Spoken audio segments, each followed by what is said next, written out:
வணக்கம் மக்களே, இங்க பாருங்க நம்ம ஊர் கோயில்ல கும்பாபிஷேகத்தை பாருங்க மக்களே. இங்க பாருங்க ஐயரு நம்ம ஊர் ஆளுங்க எல்லாரும் யாகசாலையில இருந்து தீர்த்தம் எடுத்துட்டு போயிட்டு இருக்காங்க. நான் என்ன பண்ணிட்டேன், நமக்கு வீட்டுல வேலை இருக்குது, மாடெல்லாம் இருக்குது, அந்த வாயில்லாத ஜீவனை நம்மளும் கொஞ்சம் பார்த்து அதெல்லாம் தண்ணி கூட்டு தீனி எல்லாம் போட்டுட்டு நான் இங்க இருந்து அவசர அவசரமா ஏன்னா தண்ணி விட்டுருவாங்கன்றதுக்காண்டி வேக வேகமா நான் போயிட்டு இருந்தேன். நான் போறதுக்குள்ள எல்லாம் கோயிலெல்லாம் சுத்தி வந்துட்டாங்க.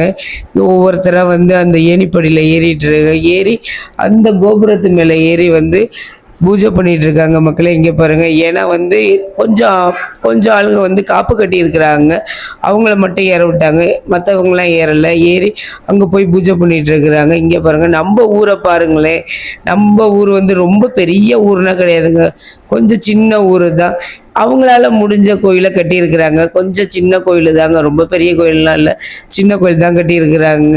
இங்கே பாருங்க, எல்லாரும் ரொம்ப ஆர்வமாக பார்த்துட்டு இருக்கிறாங்க. கருடன் எப்போ வருவாருன்றதுக்காண்டி எல்லாருமே ரொம்ப பார்த்துட்டு இருக்கிறாங்க. ஏன்னா அவங்க வந்ததுக்கப்புறம் தானே தண்ணி ஊற்றவே ஆரம்பிச்சிருவாங்க, அதனால ரொம்ப பார்த்துட்டு இருக்காங்க. ஆனால் இன்ன வரைக்கும் வரல. ஆனால் எப்படி தான் அவங்களுக்கு மட்டும் கருடருக்கு மட்டும் தெரியும்னு தெரியல. ஆனால் தண்ணி ஊற்றுறது டக்குன்னு வந்துடுறாங்க, அது எப்படின்னு தெரியல. இங்கே பாருங்க, கருடர் வந்துட்டாரு, தண்ணி ஊற்றவும் ஆரம்பிச்சிட்டாங்க. நாங்கள் கோயில் கும்பாபிஷேகத்தை முடிச்சுட்டு வீட்டுக்கு வரலான்ட்டு வந்தால் கொஞ்ச நேரத்துலேயே ஒரு அலௌன்ஸ். என்னடாப்பான்னு பார்த்தா, எல்லாரும் ஊர் மக்கள் எல்லாம் வாங்க முளைப்பறியை கரைக்கணும் அப்படின்னு சொல்லி கூப்பிட்றாங்க. அடாப்பாவீங்களா, இப்போ தானடா வந்தோம், அதுங்களையும் கூப்பிட்றாங்களேன்னு பார்த்துட்டு நானும் அவசர அவசரமாக திருப்பி மாட்டெல்லாம் தண்ணி கூட்டு திருப்பி பாலெல்லாம் கறந்து வச்சுட்டு நானும் முளைப்பறி நான் தாங்க லாஸ்ட்டாக போனேன்.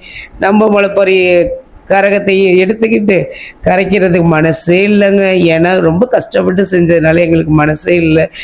அதை போய் கரைக்கலாமேன்ட்டு எடுத்துகிட்டு போனால் அதில் இருக்கிற பச்சை கிளியை வேற பிள்ளைங்க எனக்கு கூடுன்னு பிள்ளைங்களுக்கு வேற சண்டை.